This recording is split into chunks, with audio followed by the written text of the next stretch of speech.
பாமக என்ன பிரச்சனை? அவருக்கு வந்து திமுகவோட கூட்டணி வைக்கணுமா?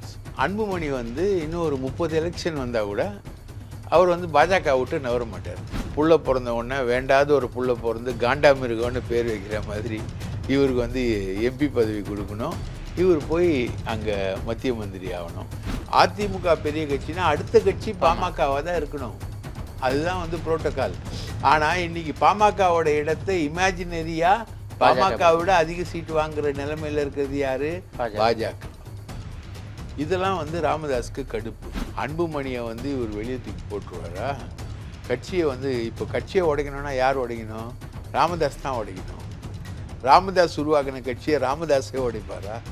வாய்ப்பு இருக்கா? இல்லை.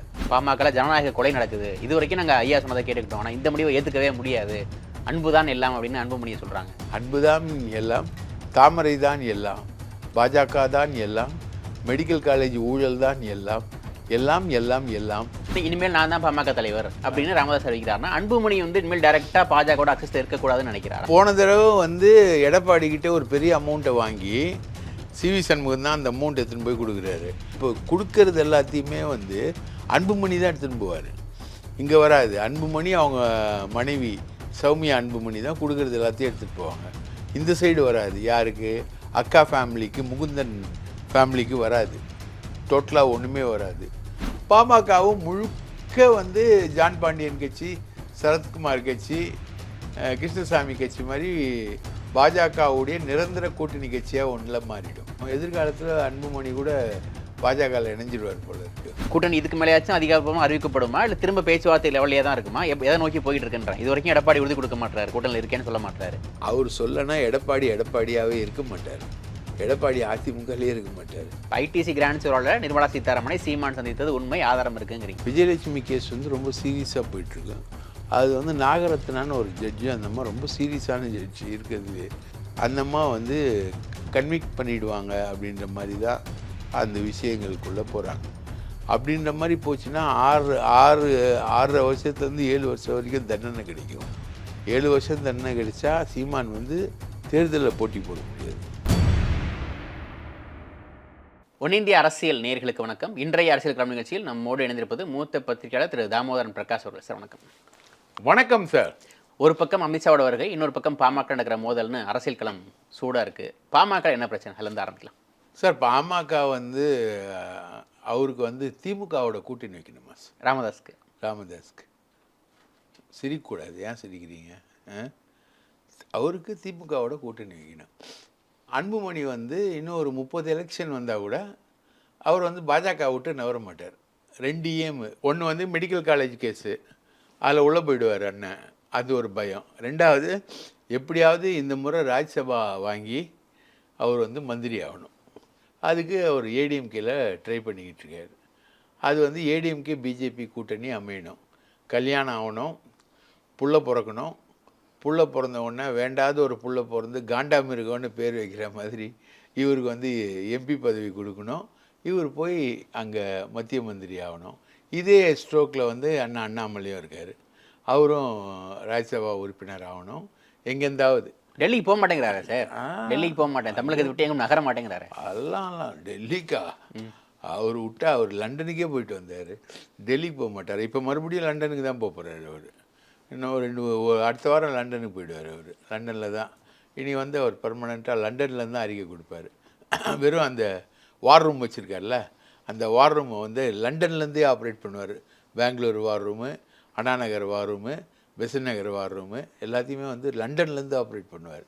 நீ லண்டன் தான் அவர் லண்டனுக்கே போவார், டெல்லிக்கு போக மாட்டார். அவர் எப்படியாவது மந்திரி ஆகணும்னு பார்த்தோன்னா வேக்கன்சி வந்து ஆந்திராலேயும் ஜம்மு அண்ட் காஷ்மீர்லேயும் தான் வருது. 2 இடத்துலையும் சேர்க்க மாட்டாங்க. கர்நாடகாவில் சுத்தம், அங்கேயும் சேர்க்க மாட்டாங்க. தமிழ்நாட்டில் எடப்பாடி மூலமாக தான் ஆக முடியும்.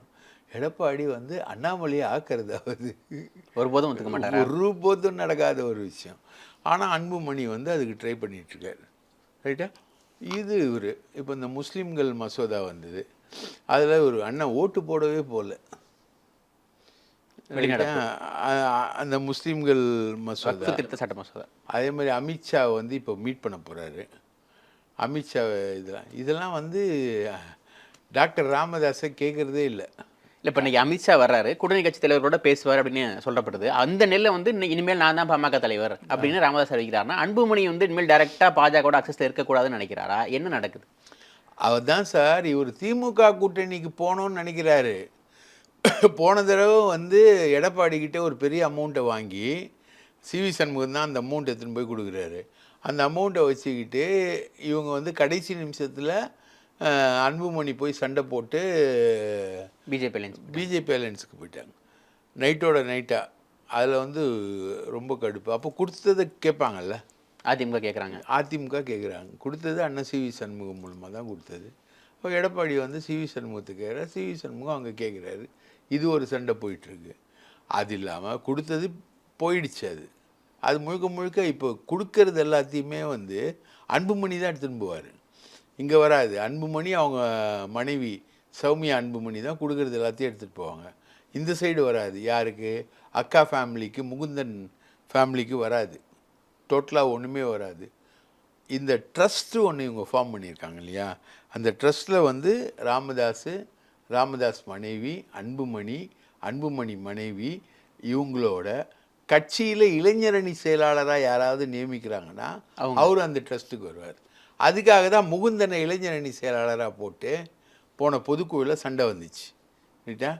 அப்போது அவர் வந்து நான் நீடிக்க மாட்டேன் அப்படின்னு சொன்னால் கூட அவரை நீக்கலை. அவர் இன்னும் இளைஞரணி செயலாளராக இருக்கார்.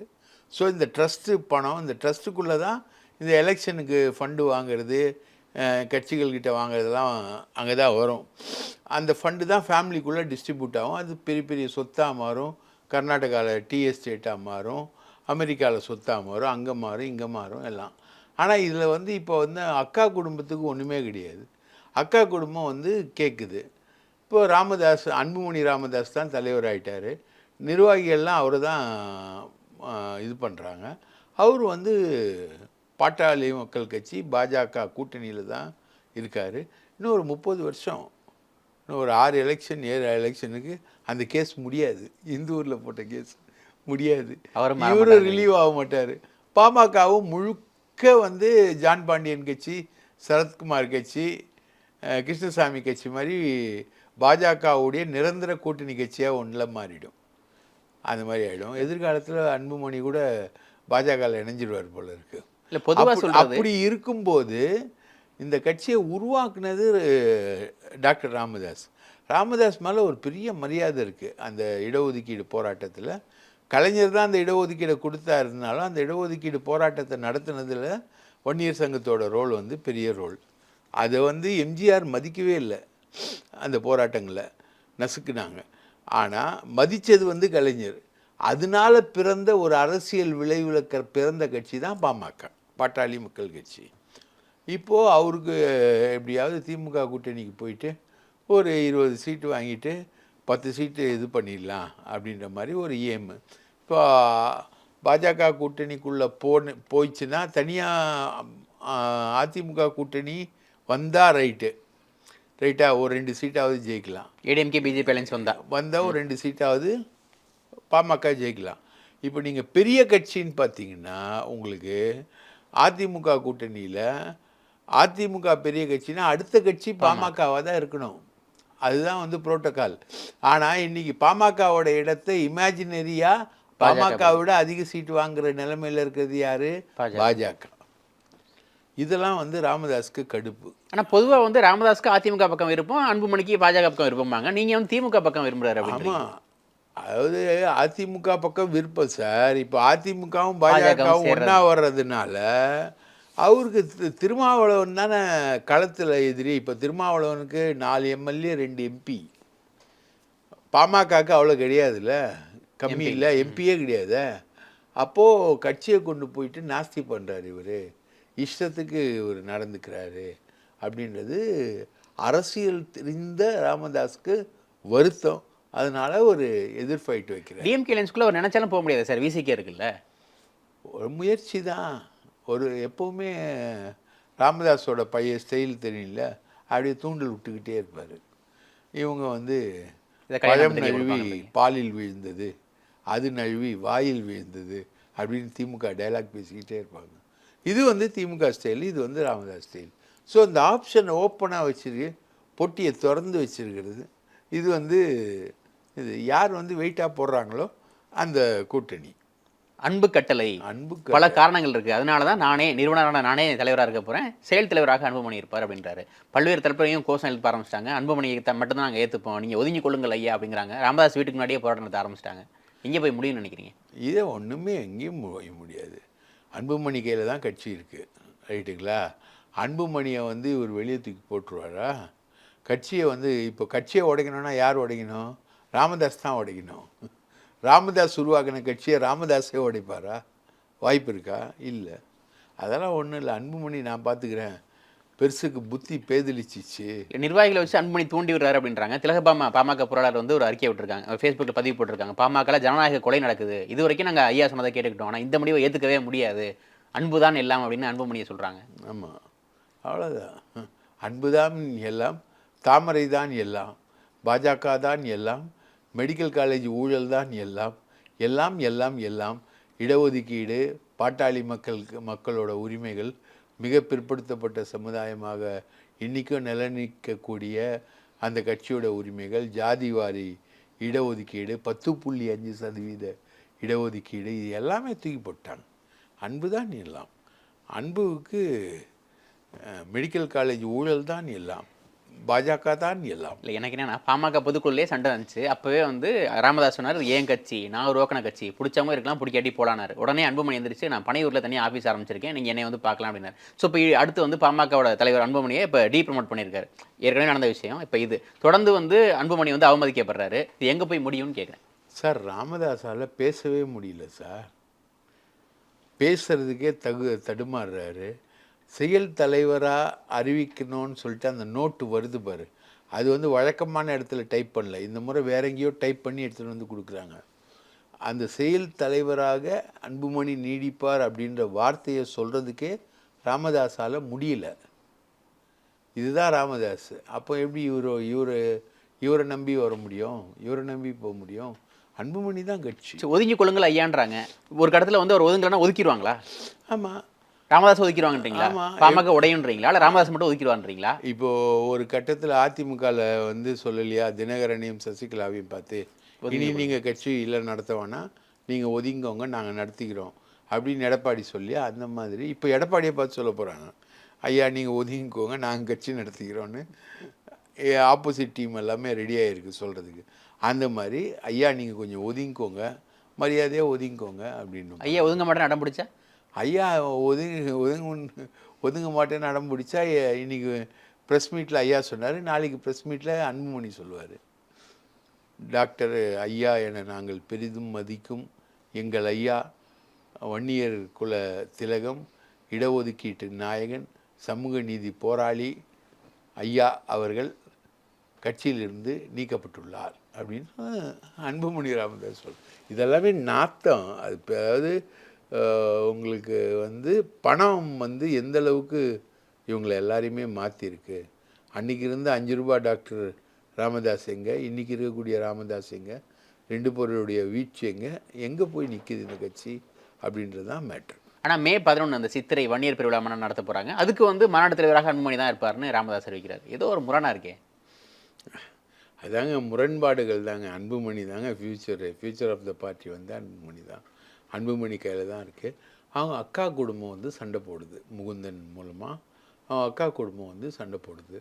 அதில் நடக்கக்கூடிய பஞ்சாயத்து, இவங்க வந்து ஒரு பெரிய கட்சியை வந்து உருவாக்கி, பெரிய ஒரு பணத்திரளை பார்த்து, ஒரு பெரிய மக்கள் திரளை பார்த்து, 3%லேருந்து 5% வரைக்கும் ஓட்டை பார்த்து, அந்த வன்னியர்களுக்கான பிரதிநிதிகள் அப்படின்ற ஒரு அடையாளத்தை வாங்கி, அதில் ஒரு செக்ஷன் வந்து இவங்களை பார்த்து ஓட்டு போடக்கூடிய நிலைமை என்பது வந்ததுனால ஏற்பட்ட குடும்ப பிரச்சனை தான் இது. ஒரு இன்செக்யூரிட்டி இருக்கான்னு கேட்குறேன் ராமதாஸ்க்கு. நம்ம ஒதுக்கப்படுறோம், நம்மளை யாரும் மதிக்கிறது இல்லை, நிர்வாகிகள் நம்மளை கலந்தாச்சு போடுறது இல்லை. அது கண்டிப்பாக எல்லா வயசானவங்களுக்கும் வரும்ல. அதோட வெளிப்பாடு தான் இன்செக்யூரிட்டி. நீங்கள் எல்லா வயசானவங்களுக்கும் அதுதானே இருக்கும், இன்செக்யூரிட்டி தானே இருக்கும். கலைஞர் வந்து கடைசி வரைக்கும் அவர் செயல்படுற வரைக்கும் தலைவராக அவர் தானே இருந்தார். ஏன் ஸ்டாலினை கொண்டு வரல? ஸோ செய்த தவறை திருத்தி கொள்கிறார் ராமதாஸ், அதை திருத்தி கொண்டார் ராமதாஸ். அப்படி பார்க்காமா? அப்படி பார்க்கலாம். அவர் வந்து செஞ்ச தவறு அது. கட்சியை ஒழுங்காக வழி நடத்திருக்கலாம். அன்புமணின்னு ஒரு கேரக்டர்கிட்ட கொடுத்து அதை வழி நடத்துனது தப்பு. அந்த கட்சி வந்து அதுக்கான பலனை வந்து அனுபவிக்குது. அந்த மக்கள் திரளும், வன்னியர்னு சொல்லக்கூடிய அந்த மக்கள் திரளும் இந்த ராமதாஸை நம்பி போனதுக்கான பலனை வந்து அவங்க அனுபவிக்கிறாங்க. அமித்ஷா வருகை தமிழ்நாட்டில் ஏற்படுத்த போகிற தாக்கம் என்ன? அதிமுக பாஜக கூட்டணி, அண்ணாமலை இருக்க போகிறாரா, மாற்றப்பட போகிறாரா, எப்படி இருக்குன்னு நினைக்கிறீங்க? அமித்ஷா வந்து எதுக்கு வர்றாருன்னா, ஆக்சுவலாக வந்து செந்தில் அப்படின்னு சொல்லிட்டு ஒரு பாஜகவோட ஆர்எஸ்எஸோடைய மிகப்பெரிய தலைவர். அவர் வந்து க்ஷேத்திர பொறுப்பாளர், க்ஷேத்திர பிரச்சாரக். அப்படின்னா க்ஷேத்திரம்னா ஒன்றியம். அதில் வந்து தென் மாநிலங்களை உள்ளடக்கிய ஒன்றியத்துடைய பொறுப்பாளராக இருந்து அவர் வந்து அண்ணாமலையோடு சேர்ந்து நிறைய ஊழல் பண்ணிட்டார். செந்தில் அண்ணாமலையை கொண்டு வந்ததில் செந்தில் ஒரு முக்கியமான பங்கு. செந்தில், பிஎல் சந்தோஷ் எல்லாரும் சேர்ந்து. பிஎல் சந்தோஷ் வந்து ஆல் இண்டியா ஆர்கனைசிங் செக்ரட்டரி. இவர் வந்து ஆர்எஸோட க்ஷேத்திர பிரச்சாரக். அப்படின்னா தென் மாநிலங்கள் முழுக்க அவர் கண்ட்ரோல் பண்ணக்கூடிய ஆள். இப்போது வந்து அண்ணாமலையோட தவறுகளை வந்து நிறைய இவங்க கண்டுபிடிக்கும் போது அந்த அண்ணாமலையுடைய தவறுகளில் மிகப்பெரிய அளவுக்கு ஃபினான்சியலாக பலனடைஞ்சது வந்து செந்தில். ரைட்டா? பொதுவாக பிராமணர்கள் தான் வந்து இந்த மாதிரி பொறுப்புகளெல்லாம் இருப்பாங்க. ஆனால் இவர் வந்து செட்டியார், சேலம் இவர் சொந்த ஊர். இவர் வந்து அந்த பொறுப்புலலாம் இருக்கார். ஆனால் இவர் பயங்கரமாக பலனடைஞ்சு சுதேவோடு சேர்ந்து அமெரிக்காவில் கேஎன் நேரு இவங்கெல்லாம் வந்து அமெரிக்காவில் ரியல் எஸ்டேட் பண்ணுறவங்க. அந்த சுதேவ், கேஎன் நேரு இந்த டீமோடு சேர்ந்து அண்ணாமலையும் பண்ணுறாப்புல அமெரிக்காவில் ரியல் எஸ்டேட்டு. இப்போ வந்துருச்சு இல்லையா, துபாயில் ஒரு சென்ட் நிலம் 3.25 லட்சம் அப்படின்னு விளம்பரமே இப்போது தமிழக டிவிக்களில் வர ஆரம்பிச்சிச்சு. அது மாதிரி ரியல் எஸ்டேட் வந்து அமெரிக்காவில் வந்து போகும்போது ஒரு சென்ட் கோடிகளில் இருக்கும். அந்த மாதிரி விளம்பரங்களை வந்து இவங்க பண்ணுறாங்க.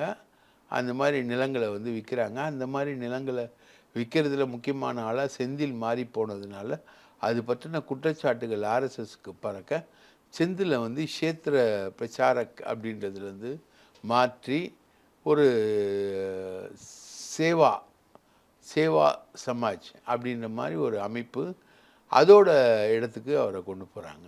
டம்மி பண்ணுறாங்க. அதை ஒட்டி வந்து ஆர்எஸ்எஸ் தலைவர்களுடைய மீட்டிங் ஒன்று இன்றைக்கி நடக்குது. அந்த மீட்டிங் வந்து இவர் கெஞ்சி கேட்டு குருமூர்த்தி வந்து எங்கள் வீட்டில் வச்சுக்கிட்டோம் அப்படின்னு போது அமித்ஷா வர்றாரு அந்த கூட்டத்துக்கு. அந்த கூட்டத்தை வந்து குருமூர்த்தி வீட்டில் வந்து வச்சுக்கிறாங்க. அங்கே வந்து முழுக்க அமித்ஷா தான் பேச போகிறாரு, எல்லோரும் கேட்க போகிறாங்க. அமித்ஷாவுடைய வருகை என்பது மிக முக்கியத்துவம் பெறுகிறது. அமித்ஷா பார்க்குறதுக்கு டிடிவி தினகரன், ஓபிஎஸ் எல்லாருமே நேரடி அப்பாயின்மெண்ட் கேட்டிருக்காங்க. எடப்பாடி வந்து மறைமுக அப்பாயின்மெண்ட் கேட்டு. யார் மூலமாக இல்லை யார் பார்க்க போகிறா? டிடிவியும் ஓபிஎஸும் ஓப்பனாக பார்ப்பாங்க. அதிமுக சைடில் எடப்பாடி வந்து மறைமுகமாக பார்ப்பார், அவரும் பார்ப்பார். அதுக்கப்புறம் அமித்ஷா வந்து இந்த மாநில தலைவர் தேர்வை வந்து நடத்துவார். மாநில தலைவர் அண்ணாமலையை மாற்றிட்டு அவரோட பிளேஸில் யார் சார் போட்டியில் இப்போ யார் இருக்கா? ஆனந்தன் ஐயாசாமி, தென்காசி மாவட்ட தலைவர் அவர் இருக்கார். அவர் வந்து இந்த ஜோஹோ ஸ்ரீதர் வேம்புவோட ஆதரவு பெற்ற வேட்பாளராக, ஆதரவு பெற்ற ஒரு தலித் இளைஞர் அவர் இருக்கார். அதுக்கப்புறம் அவர் வந்து தேவேந்திர குலவேளாளர், அவருக்கு ஆப்போசிட்டாக கருப்பு முருகானந்தம்னு சொல்லிட்டு அவர் முக்குலத்தோர். அதுக்கப்புறம் நயினார் நாகேந்திரன். அதிமுக ரெண்டுத்துக்குமே ஈக்குவேட் பண்ணி போகக்கூடிய அளவுக்கான ஒரு பெரிய ஆள். இந்த 3 பேர் தான் ரேஸில் இருக்காங்க. இந்த 3 பேரில் யாருன்றதை டிசைட் பண்ணிவிட்டு அமித்ஷா வந்து அதை வந்து இங்கேருந்து போயிட்டு டெல்லியில் அவர் அதை அனௌன்ஸ் பண்ணுவார். ஃபைனல் ரேஸில் தமிழிசை, வானதி சீனிவாசன், பொன் ராதாகிருஷ்ணன், கேடி ராகவன் இந்த பேர்லாம் இல்லை. கேடி ராகவன் பேர் இருக்குது. கேடி ராகவன் பேரை வந்து ப்ரப்போஸ் பண்ணுறது வந்து நிர்மலா சீதாராமன். அவங்க தான் இப்போது இந்த கேடி ராகவன் அன்கோ தான் வந்து எல்லாரையும் சந்திக்க வச்சுருக்காங்க. சீமானை சந்திக்க வச்சுருக்காங்க நிர்மலாவோட. அதுக்கப்புறம் கட்சி சீமான் பார்க்கவே இல்லைன்றாரு சார். நான் பார்த்தா சொல்ல போகிறேன், நான் ஏன் போய் சொல்ல போகிறேன் அப்படின்றாரு. சீமானுக்கு வேணால் பெட்டிங் வச்சுக்கோங்க.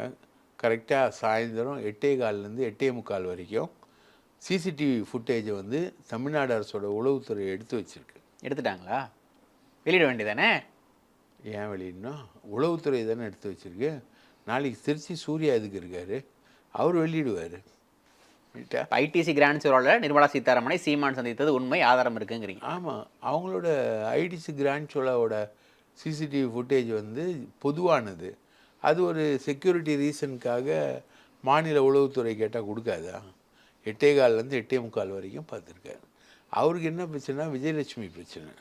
விஜயலட்சுமி கேஸ் வந்து ரொம்ப சீரியஸாக போயிட்டுருக்கு. அது வந்து நாகரத்னான்னு ஒரு ஜட்ஜு, அந்த மாதிரி ரொம்ப சீரியஸான ஜட்ஜு இருக்கிறதுலே.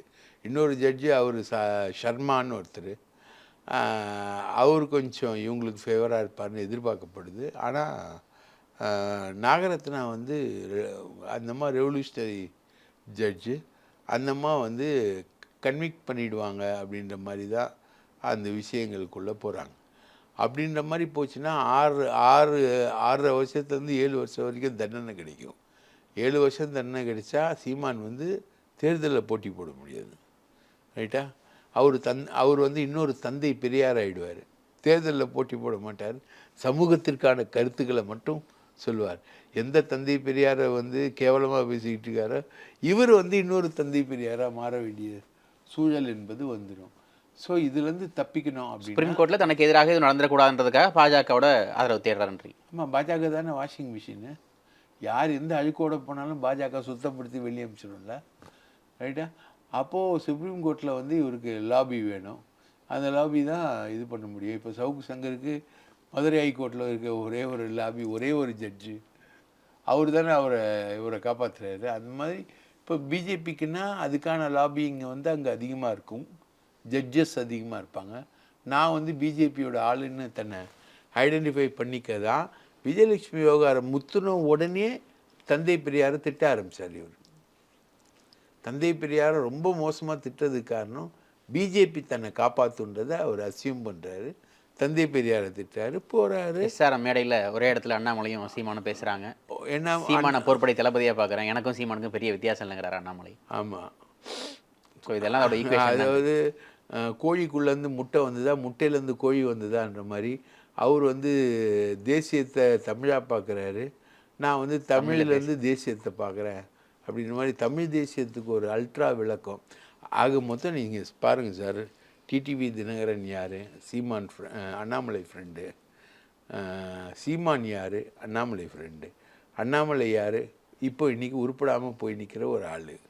ரைட்டுங்களா? அண்ணாமலை அவ்வளோ ஈஸியாலாம் மாற்றிட முடியாது. டெல்லிக்கு வந்து புகார்கள் குவியுது, எங்களுக்கு தற்கொலை வேண்டாம், அண்ணாமலை போதும், அதிமுக கூட்டணி வேண்டாம், அண்ணாமலை மட்டுமே வேணும்னு அமித்ஷாக்கு கடிதங்களாக பறக்குதுங்கிறாங்க. ஆமாம் சார், அதிமுக கூட்டணி வேண்டான்னா அமித்ஷா ஏற்கனவே முடிவு பண்ணியிருப்பார். எதுக்கு எடப்பாடியை கூப்பிட்டு மிரட்டி அவங்க புள்ள மேலே கேஸ் போடுறேன்னு சொல்லிவிட்டு எடப்பாடி எதுக்கு பார்க்குறாரு? அவர் அப்போவுமே மிரட்டலில் அவங்க முடிவு பண்ணியிருக்க மாட்டாங்களா? அதிமுக வேணுன்றது தானே சார். நீங்களே சொல்லுங்கள் சார், ஏன் சார் போய் சொல்கிறீங்க? நீங்களே சொல்லுங்கள், அதிமுக வேண்டான்னு, அதிமுக வேண்டாம் அண்ணாமலை வேண்டும்னு நிலைமை இருக்குதுன்னா அந்த நிலைமைக்கு வந்து காரணம் யார்? பிஜேபி தானே. பிஜேபிக்கு தானே ஏடிஎம்கே வேணும். ஏடிஎம்கேக்கு பிஜேபி வேணுமா? ஏடிஎம்கேக்கு பிஜேபி கன்ஃபார்மாக வேணுன்ற ஒரு நிலைமை இருக்கா? இல்லை, நீங்கள் ரெய்டு கீடெலாம் நடத்த மாட்டேன்னு சொன்னீங்கன்னா அவங்க எல்லா தொண்டரும் வரவே மாட்டானுங்கள்ல. தாவேக்காவோட போயிடுவான்றீங்க. எல்லாம் தாவேக்காவோட போயிடுவாங்கல்ல. ரைட்டா? அவரும் ரெடியாக இருக்கார்ல. எனக்கு துணை முதலமைச்சர் பதவி கொடுத்தா போதும், முதலமைச்சர் நான் வரமாட்டார்னு இறங்கி வந்துட்டார். விஜய் இறங்கி வந்துட்டார். அவர் 80 சீட் கேட்குறாரு. இன்னும் நெகோசியேஷனில் அது ஒரு 40 சீட்டு ஆக்கி கொடுத்துருவாங்க. இவங்க சேஃபாக போயிடுவாங்கல்ல, விஜய் கூட போயிடுவாங்க இல்லையா? விஜயும் வந்து ஃப்யூச்சரில் எப்படி பாஜக வந்து ஏடிஎம்கே ஓட்டை எடுக்கணும்னு நினைக்குதோ அது மாதிரி அவரும் ஏடிஎம்கே ஓட்டை எடுத்துகிட்டு வந்துடுவார். திமுக எதிர்ப்பு ஓட்டை எடுத்துக்கிட்டு அவரும் வந்துடுவார். அவர் ஒரு இன்னொரு அதிமுகவாக மாறிடுவார். இவங்க இன்னொரு விஜய் கட்சியாக இவங்க நின்று எடப்பாடி வந்து முதலமைச்சர் அப்படின்ற அடிப்படையில் முதலமைச்சர் ஆகிடுவாங்க. சார், ஏடிஎம்கேக்கு பிஜேபி வேணாம் சார். சீக்கு சனியன்ஸா சொல்லுவான், வீரப்பன் சொல்லுவான், முஸ்கோந்தியை சாப்பிட்றதுக்கு. அது சாப்பிட மாட்டேன் நான். ஏன் சீக்கு சனியா அப்படின்னு. அது மாதிரி இது ஒரு சீக்கு சனியை. ரைட்டா? கண்டிப்பாக இது வியாதி வரும். மைனாரிட்டி ஓட்டு உழவே உழாது. அது இல்லாமல் அப்பப்போ ரெய்டு அது இதுன்னு மிரட்டலும் வரும். இவங்ககிட்டேருந்து. இவங்கள வச்சுக்கிட்டு உட்காந்துறத விட அழகாக நாங்கள் விஜயோட கூட்டணியோட போயிடுறோம், சசிகலாவை சேர்த்துக்க போகிறோம், இல்லை சேர்க்காம போகிறோம், இல்லை ஓபிஎஸ்ஸை சேர்த்துக்கிறோம், இல்லை சேர்க்காம போகிறோம், நாங்கள் எல்லோரும் ஒத்துமையாகிறோம், ஒத்துமையாயிட்டு வெயிட்டாக நின்றுக்கிட்டு நாங்கள் விஜயோட கூட்டணி வச்சு அடுத்து ஆட்சிக்கு போகிறோம், அப்படி போகிறோம். இந்த கட்சி ஒரு 2.5% இருக்கக்கூடிய கட்சி சார். இதை வச்சுக்கிட்டு நாங்கள் என்ன பண்ணுறது? ஓட்டை வச்சுக்கிட்டு நாங்கள் என்ன பண்ணுறது? அதுக்காக தான் இப்போது சீமானை கூப்பிட்டு பேசிக்கிட்டு இருக்காங்க. அவங்களோட டிமாண்டு வந்து நீ எப்படியாவது எங்கள் கூட்டணிக்குள்ளே வந்துருந்தான். அவங்க அதிமுக வராதுன்னு கிட்டத்தட்ட ஒரு அதிமுகவில் நம்பிக்கை இல்லை, முழு மனசான நம்பிக்கை இல்லை பாஜகவுக்கு. பாஜக அதிமுகவோட சேர்த்து சீமானையும் சேர்த்து அதிமுக பாஜக சீமான் இந்த கூட்டணியும் கொண்டு வராங்க. சீமான் என்ன சொல்கிறாரு? நீங்கள் என்ன வேணால் சொல்லுங்கள், நான் செய்கிறேன், தொகுதிக்கு ஏற்ற மாதிரி ஆளை போட சொல்லுங்கள், உங்கள் தொகுதிக்கு வீக்கான கேண்டிடேட் வந்து போடுறேன், அதுக்கு ஒரு அமௌண்ட்டு கொடுத்துருங்க. இது ஒரு பெரிய வியாபாரம். இந்த வியாபாரத்தை விட்டுலாம் நாங்கள் வர முடியாது. நான் தேர்தலில் வந்து எந்த கூட்டணியிலையும் போட்டியிடாமல் இருக்கிறது தான் எனக்கு வியாபாரம். மறைமுக கூட்டணிக்கு வர, நேரடி கூட்டணி வர மாட்டேன். மறைமுக கூட்டணின்றது என்னன்னா தொகுதியில் ஆளை போடுறது. இப்போது நல்ல வெயிட்டான பிஜேபி நல்லா நிற்கிற தொகுதியில் இப்போது வானதி நிற்குது, இல்லை அண்ணாமலை நிற்கிறாரு, இல்லைம்மா வேறு யாராவது நிற்கிறாங்கன்னா அந்த தொகுதியில் வீக்கான கேண்டிடேட் போடுறேன், ரைட்டா? நான் கேன்வாசிங்கே போக மாட்டேன், அப்படி ஒரு கேண்டிடேட்டை போட்டு நான் உங்களுக்கு வந்து சப்போர்ட் பண்ணுறேன். இதுதான் வியாபாரம். அப்போ திமுகவில் யாராவது வெயிட்டான கேண்டிடேட் நிற்கிறாருன்னா அவர்கிட்ட வியாபாரம். எப்போ நீ வெயிட்டான கேண்டிடேட் நிற்கிற, நான் இங்கே வீக்கான கேண்டிடேட் போடுறேன், எனக்கு ஒரு அமௌண்ட் கொடுத்துரு. இங்கேயும் வியாபாரம், அங்கேயும் வியாபாரம். அப்போ 234 தொகுதியிலையும் இதே சீட்டை வியாபாரம் பண்ணால் எவ்வளோ வரும்? எவ்வளோ அமௌண்ட் வரும்? எத்தனை கோடி வரும்? எப்படிலாம் வரும்? ரைட்டா? இது கட்சியை பற்றிலாம் அவருக்கு கவலையே கிடையாது சார். அந்த கட்சியை கயல் விஜய்கிட்ட கொடுத்துட்டு அவர் எதிர்காலத்தில் செட்டில் ஆகிடுவார். இதுதான் அவரோட ஏம், வேறு ஒன்றுமே கிடையாது. இவர் கட்சி முழுக்க கரைஞ்சி போயிடுச்சு, டோட்டலாக இல்லை, எங்கேயுமே கட்சி கிடையாது, எல்லாமே விஜய் வாரிட்டு போயிட்டார். விஜய் கட்சியோடு சேர்ந்து போச்சு. ஸோ அந்த கட்சி என்பது இல்லை. இன்னொன்று பெரியாரை திட்டினதுனால அந்த பெண்கள் ஓட்டுக்கள் வந்து முழுக்க போயிடுச்சு. பெரியாரை பெண்கள் விஷயத்தில் தான் அவர் திட்டுறாரு. அப்போது ஓட்டு என்பது போயிடுச்சு. அப்போ 8.2%ன்றது பாதியாக குறைஞ்சி பாதி பெண்கள் ஓட்டு மைனஸ் ஆகி 3.5% ஆகுது. அதுலேயும் குறைஞ்சி தேஞ்சி விஜய் கட்சியில் எடுத்துகிட்டு போக இவருக்கு ஒரு 2% 1% தான் இருக்கும். இந்த கட்சியை வச்சு என்ன பண்ணுறது அப்படின்றது இல்லை. பரவாயில்ல, ஜோதியில் சங்கமம் ஆகட்டும். அவங்களுடைய பிளான் என்னன்னா விஜயையும் சேர்த்துக்கணும், சீமானையும் சேர்த்து. அதிமுக பாஜக சீமான் விஜய் மொத்தம் ரெண்டே அணி போட்டி. இதுதான் அவங்களோட திமுக ஆட்சிக்கு எதிரான எதிர்ப்பலையை கொண்டு வரணும் அப்படின்றது. அதுக்காக தான் இப்போ நேருக்கிட்ட பாஞ்சிருக்காங்க. நேரு மேலே பாஞ்சு ரெய்டுன்னு போகிறாங்க. மொத்தம் வந்து ஒரு 5 பாயிண்ட்டு கலெக்ஷன் சென்டர் மாதிரி வச்சுருக்காங்க. அதில் வந்து முதல் அலிகேஷன் வந்து இவங்க வந்து ஏற்கனவே ஒரு 2018 ஒரு இன்கம் டேக்ஸ் ரைட் நடந்துச்சு அப்படின்றாங்க. இன்கம் டேக்ஸ் ரைட் நடந்தது. அதில் ஒரு 100 கோடி ரூபா டிரான்சாக்ஷன் வந்து மாட்டியிருக்கு. அது இல்லாமல் இவங்க வந்து 5 கலெக்ஷன் சென்டர் வச்சு 5 கலெக்ஷன் சென்டர்லேயும். கலெக்ஷன் சென்டர் என்ன சார்? புரியல. கலெக்ஷன் சென்டர்னால் இந்த தமிழ்நாட்டில் வந்து 100கணக்கான நகராட்சி, ஆயிரக்கணக்கான பேரூராட்சி, மாநகராட்சி, ஒரு 10க்கு மேலே மாநகராட்சி.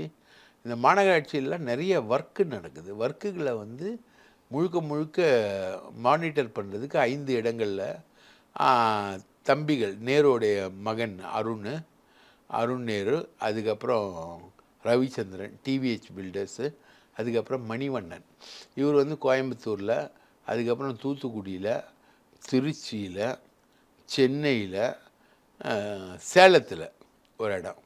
இந்த 5 இடங்கள்லையும் வச்சுக்கிட்டு ஒரு நேருடைய கலெக்ஷன். இங்கெல்லாம் தான் வந்து யார் யாருக்கு என்னென்ன கான்ட்ராக்டு, எப்படி கான்ட்ராக்டு, எந்தெந்த வேலைகள் செய்கிறது, இதெல்லாம் வந்து பிரித்து கொடுக்கப்படும் இந்த இடங்களில் தான். இதில் வந்து மணிவண்ணன் வந்து ஒரு அன்னதான அறக்கட்டளைக்கு சொந்தமான ஒரு 300 கோடி ரூபாய் நிலத்தை ஆட்டிய போடுறாரு. அந்த டாக்குமெண்ட்ஸோடு அது பெரிய அளவுக்கு புகாராக எல்லா பக்கத்தையும் வெளியில் வந்திருக்கு. அந்த புகார்கள் வந்து அமலாக்கத்துறைக்கு போகுது. அது இல்லாமல் ஒரு பேங்க்கில் இந்த மின்சாரம், சூரிய ஒளி மின்சாரம் தயாரிக்கிறதுக்காக ஒரு 100 கோடி ரூபாய் வாங்குகிறாங்க. அந்த 100 கோடி ரூபாவை வந்து அந்த கம்பெனி திவால் ஆயிடுச்சுன்னு காமிச்சிட்டு அந்த 100 கோடி ரூபாய் வந்து டிவிஹெச் பில்டர்ஸ்னு ரவிச்சந்திரன் அவரோட பில்டர்ஸில் மாற்றுறாங்க. அந்த பணத்தை மணி மேனிப்புலேஷன் பண்ணுறாங்க. அந்த விஷயம் என்பது மாட்டியிருக்கு. ஸோ அந்த இன்கம் டேக்ஸ் 100 கோடி, மணிவண்ணன் அடித்த 300 கோடி, அதுக்கப்புறம் இந்த பேங்க்லேருந்து கம்பெனி திவாலாச்சின்னு அடித்த 100 கோடி எல்லாமே தான் பிரச்சனை. இல்லை நேரு ரொம்ப நொந்து போயிருக்கார். நேரு சிஸ்டம் ஆஃப் மேனேஜ்மெண்ட்டுன்னு ஒன்று இருக்குது. அவருக்கு எல்லா துறையிலையும் ஆள் இருக்குது. ஒரு ஊரில் போனீங்கன்னா நேரு இல்லாத ஆளே கிடையாது. அந்த மாதிரி நேரு வந்து எல்லாத்தையும் பார்த்தவர் ஒரு இந்த ரேடியும் பார்த்துருப்பார். முன்கூட்டியே தகவலும் வந்துருச்சுன்றாங்க. முன்கூட்டியே தகவல் வந்துருச்சு அவருக்கு. அங்கே டெல்லியிலேருந்து அந்த ஃபைல் மூவ் ஆகும்போது இங்கே ஆஃபீஸெல்லாம் சுத்தமாக வச்சுக்கிட்டாங்க. அதெல்லாம் ஆனால் அவங்க இந்த விஷயத்தை நோக்கி வரலையே. அவங்க ஏற்கனவே நீ உன் மேலே சிபிஐ ஒரு வழக்கு போட்டிருக்கல, அந்த வழக்கை நோண்டி தானே வந்திருக்காங்க. நேரு வந்து எது பண்ணாலும் ஸ்டாலினால் கேள்வி கேட்க முடியாது. ஸ்டாலின் ஏன் கேள்வி கேட்க முடியாதுன்னா நேருலாம் சீனியர். அதே மாதிரி துரைமுருகன் என்ன பண்ணாலும் ஸ்டாலின் டீம் வந்து கேள்வி கேட்க முடியாது. அவரே கட்சிக்கு தான் அவ பேர் வருது. ஆமாம், அவங்க அது பயங்கரமாக பண்ணுவாங்க. எனக்கு ஒரு சம்பவம் ஞாபகம் இருக்குது. கலைஞர் அப்போ முதலமைச்சர், நேரு வந்து காசு வாங்கிக்கிட்டு இருக்காரு. அப்போது காசு வாங்கிட்டு நேரு சொல்லுவாராம், என்ன இங்கே பார்க்குறீங்க, அங்கே போய் பாருங்கள் எல்லாரும் தான் வாங்கிக்கிட்டு இருக்காங்க அப்படின்ற மாதிரி கலைஞரே கிண்டல் பண்ணி நேரு பேசுவார். நேரு என்னன்னா நேரு மாநாடுகள் நடத்துவார். நேரு என்றாலே பிரம்மாண்டம் அப்படின்வார் கலைஞர். அப்போது நேரு வந்து மாநாடுகள் நடத்துவார், அது நடத்துவார், கட்சிக்காக பல நிகழ்ச்சிகள் நடத்துவார். அப்போது அவர் ஆட்சிக்கு வந்தோன்னு சொன்னது என்னென்னா, நிறைய கடன் ஆகிட்டேன், ஒரு 300-400 கோடி ரூபாய் கடன் ஆகிட்டேன், அதெல்லாம் மீட்டணும் அப்படின்றதுனால ஸ்டாலின் வந்து அவரை கண்டுக்கல, விட்டார். ரைட்டுங்களா? இந்த சைடில் மணி, இந்த சைடில் அண்ணாமலை, இப்படி போனால் இந்த விஷயங்கள் எல்லாத்தையும் எக்ஸ்போஸ் பண்ணாமல் இருக்கணும்னா சவுக்கு சங்கர் அவரோடையும் பண்ணிக்கிட்டேன். இப்போது இது எல்லாமே முதல்ல வெளியில் வர்றது எங்கே வருதுன்னா, சவுக்கு சங்கருடைய டேப்புகள் வெளியில் வருது. அவர் அரெஸ்ட் பண்ணப்பட்டப்போ நேருவோட அவர் என்ன பேசினார்னு அவரே ஒரு 6 மணி நேரம் கன்ஃபெஷன் கொடுக்குறாரு. நேரு எப்படிலாம் டீல் பண்ண அப்படின்னு சவுக்கோட கன்ஃபெஷன் ஸ்டேட்மெண்ட் வந்து ஸ்டேட் போலீஸ்ல இருக்கும். அந்த கன்ஃபெஷன் ஸ்டேட்மெண்ட் வந்து வெளியில் வந்துருச்சு. வெளியில் வந்தோன்னா அதை வந்து சென்ட்ரல் கவர்மெண்ட் ஆக்சஸ் பண்ணிட்டான் சவுக்கோட கன்ஃபெஷன். சவுக்கோட கன்ஃபெஷன் தான் அண்ணாமலைக்கு அவருக்கு இருக்குது லீடிங். நேருவுக்கு அண்ணாமலைக்கு என்ன டீலிங்னா, அண்ணாமலை வந்து அந்த புதிய பஸ் ஸ்டாண்ட் ஒன்று கட்டுறாங்க திருச்சியில். அங்கே வந்து 100கணக்கான ஏக்கர் நிலங்களை வந்து அண்ணாமலைக்கு நேரு கொடுக்குறாரு. பஸ் ஸ்டாண்ட் வர்றதுக்கு முன்னாடி நிலம், அது சுற்றி இருக்க நிலங்கள் ஃபுல்லாக வாங்கிறாங்க. அந்த நிலங்கள் ஃபுல்லாக இவர் கொடுக்குறாரு. அண்ணாமலைக்கு நிறைய காசு கொடுக்குறாரு. நேருவோடைய ஸ்டைல் ஆஃப் மேனேஜ்மெண்ட் வந்து அவர் பயப்படுறாருன்னா எல்லாருக்கும் காசு கொடுப்பார். சரி, அண்ணாமலைக்கு எவ்வளோ கொடுத்தாருன்றீங்க, ஆனால் இப்போ ரைடு வந்துருச்சே. அதுதான் இப்போ ஏன் ரைடு வந்ததுன்னா, அண்ணாமலைக்கு ரிலேட்டடான ஆட்களை எல்லாத்தையுமே சென்ட்ரல் கவர்மெண்ட் பிடிக்கிறான். அடுத்தது மூர்த்தியும் அண்ணாமலையும் ரொம்ப க்ளோஸு, சக்கரபாணியும் அண்ணாமலையும் ரொம்ப க்ளோஸு. அவங்க மேலே எல்லார் மேலேயும் ரைடுகள் பாயும். நேரு தம்பியை இடி விசாரிச்சிருக்காங்க கூட்டிகிட்டு போய். அதான் அந்த பேங்க் கேஸ் இருக்கு இல்லையா, அது ஃபுல்லாக ரவிச்சந்திரன்றவர் தான் டிவிஹெச்ன்ற நிறுவனம் வந்து பில்டர்ஸ் அவங்க வந்து இனி பிளாக் லிஸ்டடாக ஆகிடுவாங்கன்னு நினைக்கிறேன். அந்தளவுக்கு அவங்க மேலே இருக்கக்கூடிய விசாரணை என்பது ரொம்ப தீவிரமாக போயிட்டு திமுகக்கு அது ஆபத்தாக முடியாதா சார்? ஒரு சைடு கே நேரு, இன்னொரு சைடு டாஸ்மாக் வழக்கு, செந்தில் பாலாஜி உச்சநீதிமன்ற கேஸு, ஏற்கனவே துரைமுருகன் மேலே கேஸ் இருக்குது, ஏவாவேலு பிரச்சனை இருக்குது. துரைமுருகன் மேலே கேஸ் போடலையே, துரைமுருகன் ரொம்ப வெயிட்டாக கொடுத்துருக்காரு. இல்லையே, சமீபத்தில் அமலாக்கத்துறை சோதனை நடந்துச்சுன்றேன். துரைமுருகன் சோதனை நடந்தது போன எலெக்ஷன் சம்மந்தமாக சோதனை, கதிரானந்த். இப்போ மணல் மாஃபியாவில் பிடிப்பட்ட சம்மந்தமாக போடாங்கன்னா கொட்டி கிடக்கும் துரைமுருகன் கிட்ட. அது சம்மந்தமாக அமலாக்கத்துறையே போகல. அது வேறு வகையில் கவனிப்பு வந்து பிஜேபிக்கு வேறு வகையில் போயிருக்கு அந்த கவனிப்பு. திமுகவை நெருக்கிறதுக்கு இதெல்லாம் போதாதா பாஜகவுக்கு? இத்தனை வாய்ப்புகள் இருக்கே பாஜகவுக்கு. அது வந்து திமுக வந்து ஊழல் பண்ணது அப்படின்ற மாதிரி வெளிப்படுத்துறதுக்கு உதவுமே தவிர, அமலாக்கத்துறை வந்துலாம் ஒன்றுமே பண்ணதாக வரலாறு கிடையாது. இது வரைக்கும் வந்து அவங்க கண்டுபிடிச்சதா வரலாறே கிடையாது. 91-96 வந்து சசிகலாவுக்கு எதிராக அமலாக்கத்துறை பாஞ்ச பாய்ச்சல் இருக்குது, அது ஒரு பெரிய பாய்ச்சல் சரிங்களா. அதில் தான் லண்டன் ஹோட்டல்லாம் மாட்டுது, டிடிவி தினகரன் எல்லாமே, லண்டன் இன்வெஸ்ட்மெண்ட் எல்லாமே. அந்த அளவுக்குலாம் இப்போ ஒன்றும் பாய்ச்சல்லாம் கிடையாது. சும்மா ஒரு காமெடி, இது ஒரு காமெடி, இது ஒரு அரசியல், அது ஒரு அரசியல், அப்படி தான் போயிட்டு. அமித்ஷாவை எடப்பாடியே நேரடியாக சந்திப்பாரா அல்லது வேலுமணியோ முனுசாமியோ உதயகுமாரோ இல்லை வேற யாராச்சும் சந்திப்பார்? மறைமுகமாக நீங்கள் அதனால் கேட்குறேன். மறைமுகமானு இது வரைக்கும் தெரியுது, நேரடியாக சந்தித்தாலும் ஆச்சரியப்படுறதுக்குல. கூட்டணி இதுக்கு மேலேயாச்சும் அதிகாரப்பூர்வமாக அறிவிக்கப்படுமா இல்லை திரும்ப பேச்சுவார்த்தை லெவலியே தான் இருக்குமா? எதை நோக்கி போயிட்டு இருக்குன்றான். இது வரைக்கும் எடப்பாடி உறுதி கொடுக்க மாட்டாரு, கூட்டணியில் இருக்கேன்னு சொல்ல மாட்டாரு. அவர் சொல்லிடுவார். அவர் சொல்லனா எடப்பாடி எடப்பாடியாகவே இருக்க மாட்டார். எடப்பாடி அதிமுகலேயே இருக்க மாட்டார். எடப்பாடியை கூப்பிட்டு எப்பா நீ போதும் ஆட்டம்லாம் போதுன்னு பாஜக க்ளீனாக எஸ்பி வேலுமணியையும் செங்கோட்டையனையும் வச்சு அவங்க சொல்லிடுவாங்க. இதான் இறுதி வாய்ப்புன்றீங்களா? இதுதான் இறுதி வாய்ப்பு. இதுக்கு மேலே எடப்பாடிக்கு சான்ஸே கிடையாது. செங்கோட்டையன் வந்து எனக்கு இல்லை, ஊருக்கு போயிட்டார் அப்படின்றாங்க. ஸோ பாஜக என்ன நினச்சிட்டு இருக்கு? நிர்மலா சீதாராமன் சந்திப்பு, அமித்ஷா சந்திப்பு, செங்கோட்டையனை எப்படி பயன்படுத்துன்னு நினைக்கிறாங்க? செங்கோட்டையனை வந்து ஒரு சிம்பிள் ஆஃப் ப்ரொட்டஸ்ட் மாதிரி தான் பயன்படுத்தணும்னு நினைக்கிறாங்க. He's a symbol of protest, அவ்வளோதான். அதை தாண்டி செங்கோட்டையனுக்கு ஒன்றும் பெரிய வேல்யூ இருக்க மாதிரிலாம் தெரியல. அவர் வந்து ஷிண்டே மாதிரி பெரிய அளவுக்கு எம்எல்ஏக்களெல்லாம் உடச்சி எடுத்துக்கிட்டு அதிமுக எம்எல்ஏக்கெல்லாம் போகிற அளவுக்கு அவருக்கு கெப்பாசிட்டி இல்லை. ஆனால் பாஜக நினச்சா முடியும், ரைட்டா. எஸ்பி வேலுமணிக்கிட்ட ஒரு 15 எம்எல்ஏக்கள் இருக்காங்க, இன்னும் 2 மந்திரிகள்கிட்ட இருக்காங்க. அப்படியே முன்னால் எடப்பாடி எதிர்கட்சி தலைவர் இல்லை அப்படின்றது உருவாக்கிடுவாங்க. அதிமுக 2 ஆகிடும்.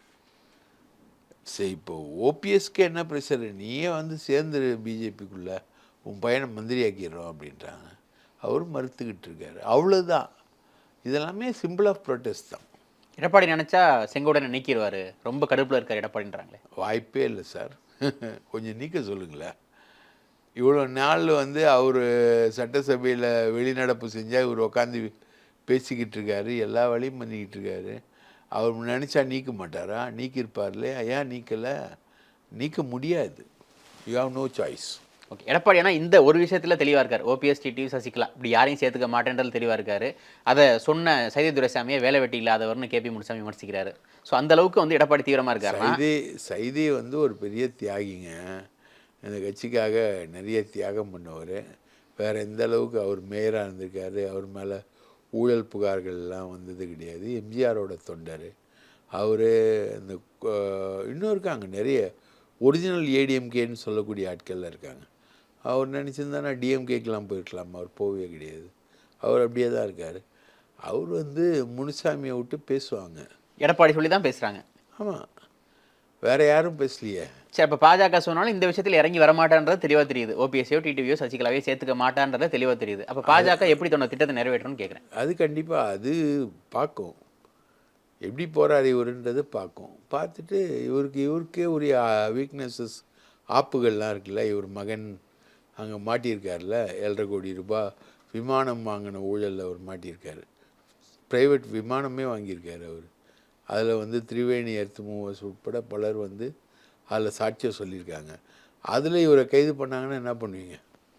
மகனை கைது பண்ணால் என்ன பண்ணுவீங்க? இப்போ நேருவுக்கு பிரச்சனை என்ன? எல்லாருக்கும் பிரச்சனை மகன் தான். அருண் நேரு மேலே தான். அருண் நேரு தான் அந்த சொத்துக்களில் வராரு, பார்ட்னராக அவர் வராது நேருவோட கம்பெனிகளில். அதெல்லாம் வர்றதுனால அவருக்கு பிரச்சனை. எடப்பாடி மகன் வந்தால் பிரச்சனை.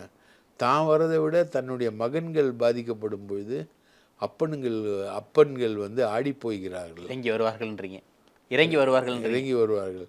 எல்லோரும் டாக்டர் ராமதாஸ் மாதிரி ஏறி போக மாட்டாங்க. உண்மையான அப்பன்கள் இந்த அப்பன்கள்லாம் இறங்கி வர அப்பன்கள். ராமதாஸ் ஏறி போகிற அப்பன். அண்ணாமலையோட இறுதி அஸ்திரம் என்ன? தன்னை தலைவராகவே தக்க வைத்துக் கொள்ள அண்ணாமலை எடுத்துள்ள இறுதி முயற்சிகள் அஸ்திரம் என்ன? எதை நோக்கி போகுது? இன்னொரு தெரிஞ்சிருமா? நாளைக்கு தெரிஞ்சிருமா? இறுதி அஸ்திரம் தான் அவர் போய் சீமான் விழாவில் பேசினது.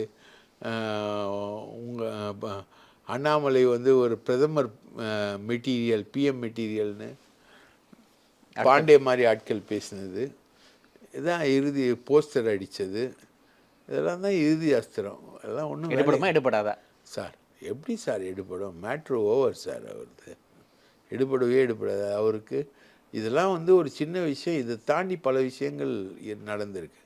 நீங்கள் இந்த சவுக்கு சங்கர், அண்ணாமலை, சீமானின் விவகாரம் இந்த எபிசோட்லாம் பார்த்தீங்கன்னா எல்லாமே சக்ஸஸ்ஃபுல்லே ஆனது கிடையாது. இந்த டீமே வந்து உருப்படாத டீம். சும்மா அப்படியே பெரிய கேஸ் பேக் இருக்கும், ஒன்றுமே இருக்காது. சீமான் வாங்கினா அந்த 8.2% ஓட்டை தவிர பாசிட்டிவான டெவலப்மெண்ட் வந்து இந்த டீமுக்குள்ளே இல்லவே இல்லை. அண்ணாமலை வாங்கினதெல்லாம் போகஸ் ஓட்டு தான், எல்லாம் ஏடிஎம்கே ஓட்டை தான் அவர் வாங்கி தன்னோட ஓட்டாக கற்றுக்கிட்டார். எல்லாமே பீலா, என்ன சொல்கிறது, பொய், கேஸ் பேகு, கேவலமான ஒரு விஷயங்களோடு தான் இருக்கும். அமித்ஷா போகிறதுக்குள்ளே அதிமுக பாஜக கூட்டணி பற்றியும் அண்ணாமலை பற்றியும் தெரிஞ்சிருன்றீங்க. பொறுத்து பார்க்கலாம். உங்களை பயன்படுத்துறதுக்கு மிக்க நன்றி சார். வாய்ப்பளித்ததற்கு நன்றி.